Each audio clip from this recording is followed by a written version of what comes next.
32 verse number 5. 5. اعوذ باللہ من الشیطان الرجیم بسم اللہ الرحمن الرحیم اللہ الذی خلق السماوات والارض وما بینہما فی ستۃ ایام ثم استوى علی العرش ما لکم من دونہ من ولی ولا شفیع افلا تتذکرون. Translation is Allah it is who created the heavens and the earth and that which is between them in 6 periods. Then he settled on the throne. You have no helper or intercessor beside him. Will you not then reflect? If you should please explain to me what does that mean, 6 period and term, then he is settled on the throne. That's right. 6 periods are periods which cover a certain stage of creation. All of them are different. The first period is the coming into being of the universe as a whole. That's one period. Then whatever appears in a diffused form, like a smoke or something, it begins to settle down and galaxies are born out of these. That could be described as the second period. Then in each galaxy, new developments begin to take shape within the boundaries of that galaxy. That could be the third period. Then the galaxies begin to interrelate with other galaxies. And new scientific phenomenon is born out of that. So in this manner you can reach up to the time when our solar system was created and the galaxy was created of which we are a part. So if you are a scientist, you can closely study all the history of creation and you are able to divide this history into 6 distinct periods. When it all happened, when everything was created, then Allah sat upon his throne.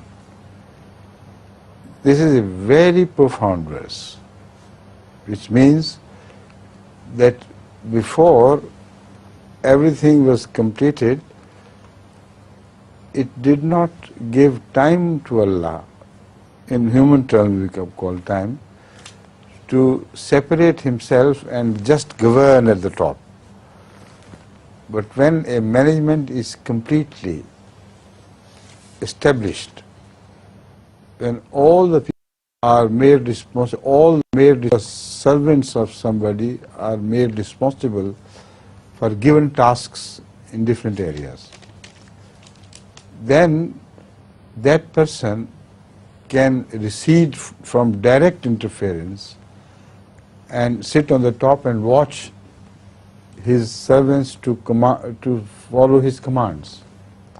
In this case, angels are the servants of Allah. They follow whatever command is given to them according to the Holy Quran.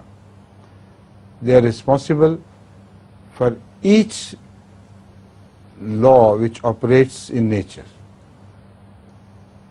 It does not automatically flow, but it is commanded and kept on the right course.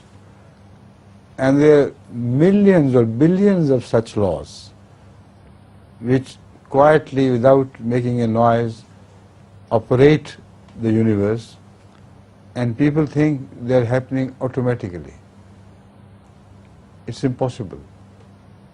For such a large universe as we belong to, it is impossible for the laws to operate without striking against each other, without contradicting each other or attempting to contradict each other. It should have created chaos. but in the laws of nature you do not observe any chaos, not a single flaw. So this verse also implies all these things, that Allah, who created heavens and earth in 6 periods, He must have established His authority over everything through His angels, or He could not withdraw to watch them work as if sitting on throne without any work.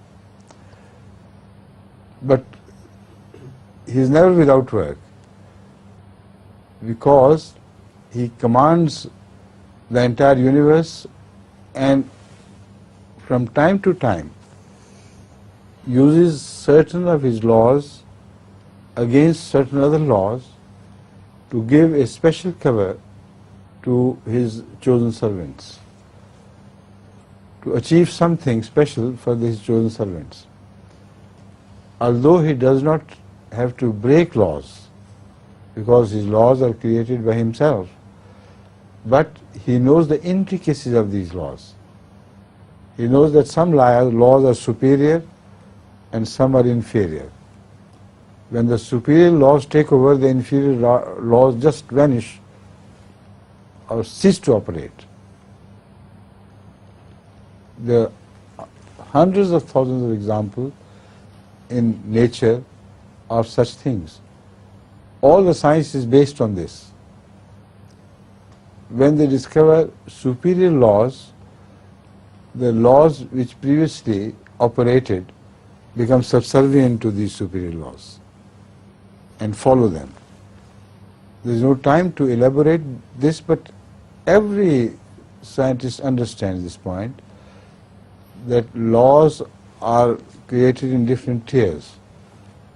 The more you know about them and their qualities and their influence over other laws, the greater scientist you become, more you can achieve. So all the modern science is based on this reality. So Allah knows things better than all these scientists. If they can employ the different tiers of laws to gain greater advantage out of this knowledge, why cannot Allah, who created these laws, employ them to the advantage of His chosen servants? So that's one example why He has to interfere at times, not to break His laws, but to utilize His laws to best of the advantages, best of the advantage of His chosen people. So He sits on His throne, but never idle. Constantly watches these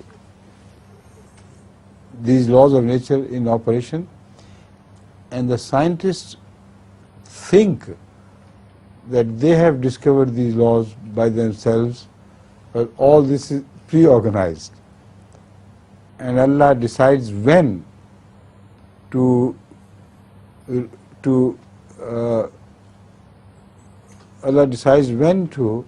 disclose His secrets and to which generation and in which order. وَمَا نُنَزِّلُهَا إِلَّا بِقَدَرٍ مَعْلُومٍ is the verse about خزائنه. وَمَا نُنَزِّلُهُ إِلَّا بِقَدَرٍ مَعْلُومٍ. That our treasures are unlimited, and only we decide when to bless people with the hidden treasures and by how much. بِقَدَرٍ مَعْلُومٍ. So people may not misunderstand this verse by thinking that Allah sits idle on His throne. All the laws of nature, although apparently operated by angels, are manipulated by God Himself. See? This is the meaning of throne. And you cannot do anything against the wishes of a monarch. This means that do whatever you like, you will never be able to play with his laws against his wishes. See? Jazakallah.